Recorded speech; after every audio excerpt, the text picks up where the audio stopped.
So ఇది రాబోయే రోజుల్లో కూడా ఉండే అవకాశం ఉంది. ఈ టైప్ అనుకుంటున్నారా? ఉండాలి. మా క్యాబినెట్ ఎక్స్పాన్షన్ ఉంది, కార్పొరేషన్ చైర్మన్ పోస్టులు ఉన్నాయి. నేనేమనుకుంటా అంటే ఇదైతే బిగినింగ్ అయిందో దీన్ని కొనసాగించాలి. ఊరికైనా లోకల్ బాడీలో 42% ఇస్తా అంటే సరిపోదు.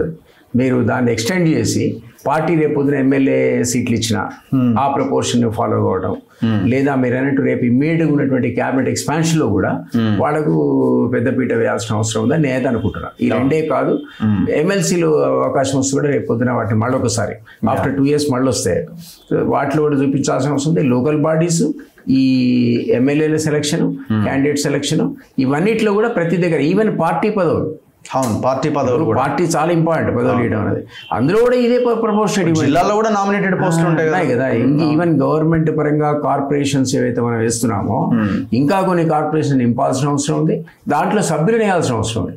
అక్కడ కూడా ఈ ప్రపోర్షన్ ఫాలో కావడంలో తప్పేదంటారు, చేయాలి కూడా.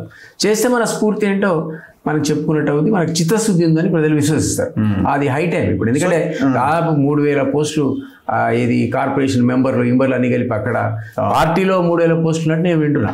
నేను తరువుగా దాని మీద సబ్జెక్ట్ ఫాలో అవ్వగలను. ఉంటే ఉండొచ్చు, 3000 కాకపోతే 1000 అని ఉంటాయి. ఈ 2000 పోస్టులు నింపే సందర్భం లోపల ఇప్పుడు 1.5 year అయిపోయింది, మీరు టైం వేస్ట్ చేసుకుంటున్నారు కదా. అంటే మేము ఆ టైం వేస్ట్ చేసే బదులు వాడికి ఇస్తే పాపం వచ్చిన కార్డు కుట్టించుకొని ఎక్కడో తిరుగుతుంటాడు, కార్యకర్తలు వాడు హ్యాపీ అవుతారు. సో దాంట్లో కూడా ఈ proportions SC ST BC follow అయితే అది మన పార్టీ పరమైన పోస్టులు కావచ్చు, లేదా అఫీషియల్గా ఉన్నటువంటి కార్పొరేషన్ మెంబర్స్ కావచ్చు, చైర్మన్స్ కావచ్చు, అప్పుడు మనకు చిత్తశుద్ధి పూర్తిగా వెళ్ళకుంది అని ప్రజలు విశ్వసిస్తారు. ఆ అవసరం ఉంది. AICC ఇన్వాల్వ్ అవడానికి మొన్న ఎమ్మెల్సీ గ్రాడ్యుయేట్ ఎలక్షన్ ఓడిపోవడం కూడా ఒక ప్రధాన కారణం అయి ఉండొచ్చా నేను అనుకుంటున్నాను. మీరు అందుకే నేను అది ఎగ్జాంపుల్ ఇమీడియట్ గా జరిగిన ఇంపాక్ట్ కదా. ఎందుకంటే ఎవరు అనుకోలే, సీఎం కూడా గెస్ చేసినటువంటి ఇంటెలిజెన్స్ నివేదికలు అవన్నీ ఆయనకు ఉంటాయి. అందుకే వాళ్ళు కొంత యాక్టివ్ గా ప్రచారం చేయడానికి ప్రయత్నం చేశారు. ఆయన తన ఒక మాట కూడా అన్నాడు, ఈ క్యాండిడేట్ గెలిచినా ఉన్నా మాకేం ప్రమాదం లేదని. రెఫరెండం కింద ఆయన కన్సిడర్ చేయలేదు. ఎందుకంటే అప్పటికే ఆయనకు ఒక ఇన్ఫర్మేషన్ వచ్చింది పోయే పరిస్థితి ఉందని. కాబట్టి మరి సరి చేసుకోవాల్సిన అవసరం ఉంటుంది కదా. ఇప్పుడు క్యాండిడేట్ కి కూడా టికెట్ ఎట్లా వచ్చింది అని అంటే నాకు తెలిసి ఇక్కడ ఉన్న లీడర్లు లాబీ అంటే అండర్మైన్ చేయడం కాదు. బట్ నేను విన్నది మాత్రం ఎవరైతే ఇండిపెండెంట్ గా 3rd place లో ఉన్న అతన్నాడో అతనికి ముందు కన్సిడర్ చేస్తారని విన్నాను. అతనికి ఇచ్చుంటే బీసీ లెక్క వచ్చేది, ఫస్ట్ ప్రయారిటీలో గెలిచేవాడు అతను. సో అది బహుశా అంటే we can't comment on the selection of candidates కానీ, బట్ ఒక అవకాశం ఉండే దాన్ని మనం గెలవడానికి. అది కొన్ని కోల్పోయాం మనం. అది ఈవెన్ పార్లమెంట్ సంబంధించిన సీట్లలో కూడా కొంత జాగ్రత్త వహించి ఉంటే 8 seats కాదు 12 seats వచ్చి ఉండేది. నేననేటువంటి CA అన్నాడు అన్నమాట. మనం పొరపాటు చేయడం వల్ల 10+ రావాల్సిన మేము కోల్పోయామన్నాడు. సో ఈ అండర్స్టూడ్ బికాస్ ఆఫ్ ద నివేదికలు, రిజల్ట్స్. ఒక్కసారి బీజేపీ 8 seats రావడం, ఎక్కడ 4 ఎక్కడ 8, అసలు వచ్చిందే 8 ఎమ్మెల్యేలు, ఆ లెక్క 2 seats రావాలి వాళ్ళకి. ఎందుకు 8 వచ్చినాయి అంటే అక్కడ ఏదో మన లోపం జరిగినట్టే. ఇమ్మీడియట్గా అసెంబ్లీ ఎమ్మెల్యే ఇంకా ఇంత నేను అంటున్న నెగటివ్ ఇంకా అప్పటికి ఇంకా ప్రజల్లో రాలే కాంగ్రెస్ మీద. ఎందుకంటే ఏవైతే హామీలు మీరు ఇచ్చారో ఇంప్లిమెంట్ చేయకపోతే ప్రతి ఒక్కరు చర్చిస్తాడు. అరే నేను 6 ఇచ్చినారా బాబు, ఆ 2-3 తర్వాత చూస్తా అంటే అయినాడు. ఏగా ఎట్లా నువ్వు చెప్పినవి ఇచ్చినావు, దీని సంగతి చెప్పించిన వాడిగా అంటాడు. రేపు మీరు అసెంబ్లీలో ప్రతిపక్షాలు నిలదీయబోయేటువంటి ముఖ్యమైన అంశాలు మీ హామీలే.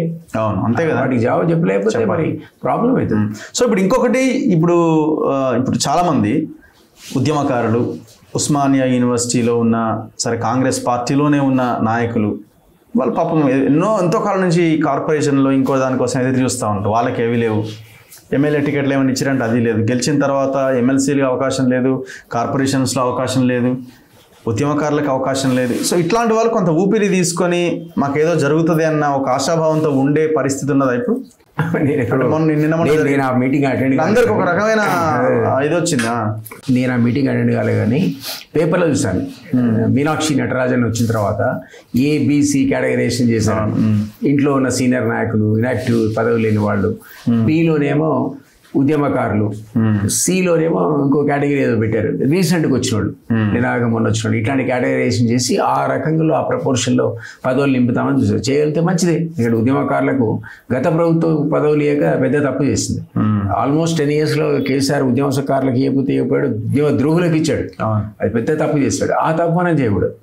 అనేది ఒక ప్రపోర్షన్ పెట్టుకోండి, 50 60 బాగా సీనియరిటీ ఉండి పార్టీని అంటిపెట్టుకున్న వాళ్ళకి ఇచ్చిన ఓ 20-30% ఉద్యమకారులకు ఇచ్చి 10-20% నిన్నమని వచ్చినట్టు కూడా ఇస్తే ఆ ప్రపోర్షన్ మెయింటైన్ చేయగలుగుతాయి. నేను ఇంతకుముందు మనం అనుకున్న కేటగిరీస్లో డెఫినెట్లీ కొంచెం సంతృప్తి ఉంటుంది. అదే ఉద్యమకారుల లోపల అసంతృప్తి ఉంది. నిన్న నారికి ఉద్యమకారులు చాలా మంది వచ్చారు. వాళ్ళు ఏంటంటే సార్ తెలంగాణ ఉద్యమంలో అప్లికేషన్లు కూడా తీసుకున్నారు మా దగ్గర, నీకు ప్లాట్ ఇస్తామన్నారు, ఇంకేదో అన్నారు, ఏది లేకపోతే కనీసం సర్టిఫికేట్, నేను ఉద్యమకారుని ఇస్తే మా ఇంట్లో ఫ్రేమ్ కట్టించి పెట్టుకుంటా సార్, అదన్నా నేను ఉద్యమంలో నాకు సాటిస్ఫాక్షన్, భావితరాలు ఎవరన్నా మా ఇంట్లో చూసుకొని మా తాతగారు తెలంగాణ ఉద్యమంలో పాల్గొని సర్టిఫికేట్ అని తెప్పించుకునే వారికి వస్తుంది, ఏది చేయకుండా అప్లికేషన్లు ఆల్రెడీ 1 year అయిపోయినటువంటి ఆవేదన వ్యక్తం చేశారు. ఇది జరుగుతుంది, అది మంచిది కాదు. ఎందుకంటే అది ఒక ఓసిఫరస్ సెక్షన్, అది అన్ని త్యాగాలు కూడా చేసి ముందుకొచ్చి మనం తెలంగాణ కోసం నిలబడే వాళ్ళను గుర్తించాలి, ఆ తర్వాత గౌరవించాలి. ఈ రెండు చేయకపోతే కేసీఆర్ చేసిన తప్పే మనం చేసినట్టు. మీరు అంటే డెఫినెట్లీ అసంతృప్తి మాత్రం ఆ వర్గాల్లో కూడా ఖచ్చితంగా ఉంది.